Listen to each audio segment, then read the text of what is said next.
You ever have one of those nights where the universe just seems to line up and dare you to act? That was me, sitting behind the wheel, rain coming down so hard the wipers may as well have given up, when I spot a woman and a little girl standing across the street, right under the one busted streetlight in the neighborhood, clutching whatever they could carry, both soaked through and shivering in the November dark. And for a minute, I just watched, frozen, thinking about my own kid, my son Tommy, who's got his own struggles, who needs me steady, and realizing whatever I did next, there was no going back. The truth is, I'd learned to live with broken pipes at 3 a.m., bills stacking up, all the little headaches that come with renting on Maple Street, but my life had a kind of order. I fixed things for a living, tried to make life make sense for Tommy. We weren't rich, but we had a routine. That night, though, all bets were off. There was this big moving truck half parked in the street, hazard lights blinking out of time, and this guy in a rain slicker yelling at the woman and her kid, tossing their furniture onto the curb like it was nothing. The way the girl clung to her mom, already blue from the cold, that did it for me. I couldn't just sit there, you know? Some moments don't give you a choice. So I stepped out into that storm and just walked across the street, heart pounding. The man glared at me, but I wasn't there to fight. I told the woman, "Look, my house is right over there. Come wait out the storm." She hesitated, but one look at her daughter, Emma, she said her name was, and I could see she'd lost everything but the instinct to protect her kid. The landlord relented, gave us 5 minutes, which was barely enough to grab a few bags. The rest got left for the rain. Inside my place, it was all awkward introductions and soggy towels. Sarah, that's the mom. Couldn't believe a stranger would help, but honestly, I didn't feel like I had a choice. Emma just stared at my bookshelves, eyes huge, silent, holding on to the idea of safety like it might vanish any second. I made hot chocolate, let Sarah borrow a dry shirt, tried to act like this was normal. Maybe I was trying to convince myself as much as them. What I didn't expect was how easily the kids clicked. When Tommy came home, he didn't ask why there was a strange girl in his house. He just started showing her his puzzle collection like it was the most natural thing in the world. There was a peace in watching them that felt almost dangerous, like I was starting to hope. But nothing's ever simple. Over breakfast, I tried to get a sense of their story. Sarah said they'd been planning to stay with Emma's father, but that fell through. There was a caution in her voice, like she was saying just enough to stay polite, but not enough to be honest.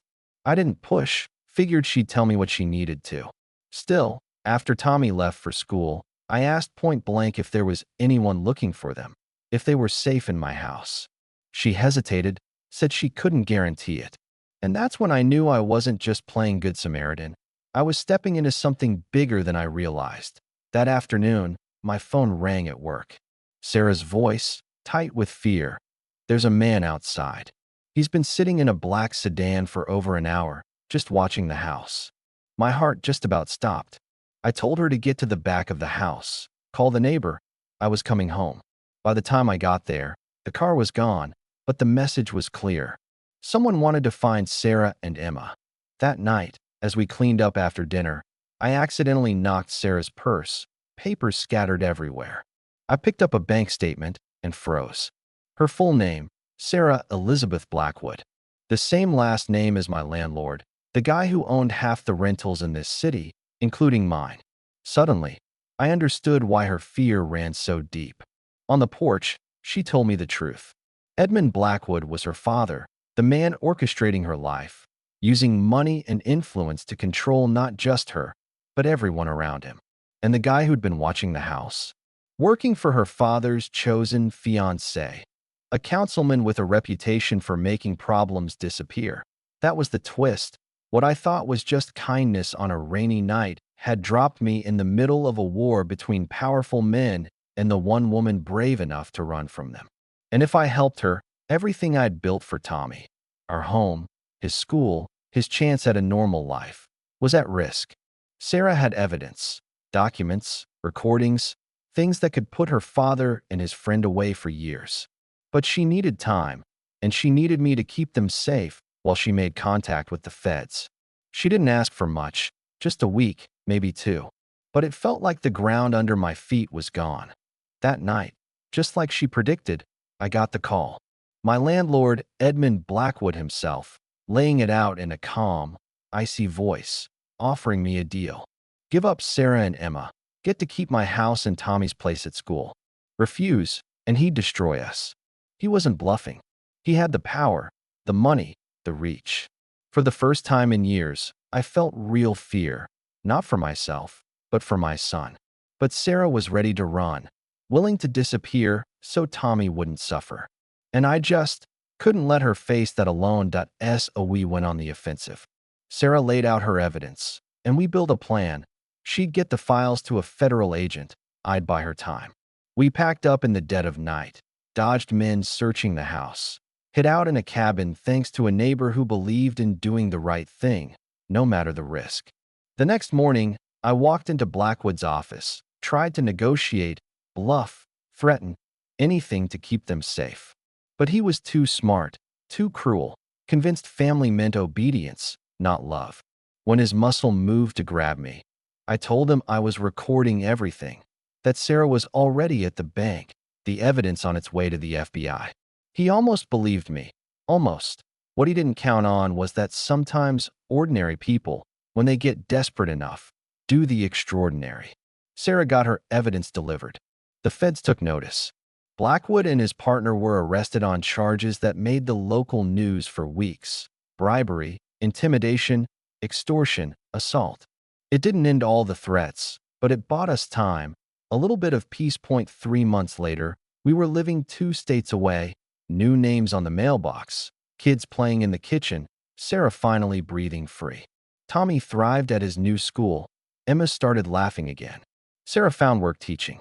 We were healing, slow, messy, but real. And yeah, sometimes I wondered if the danger was really gone, if Blackwood or Morse would reach out from their prison cells.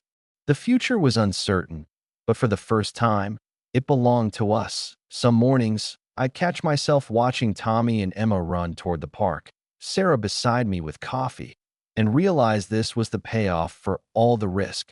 Ordinary life, hard-fought and fiercely defended.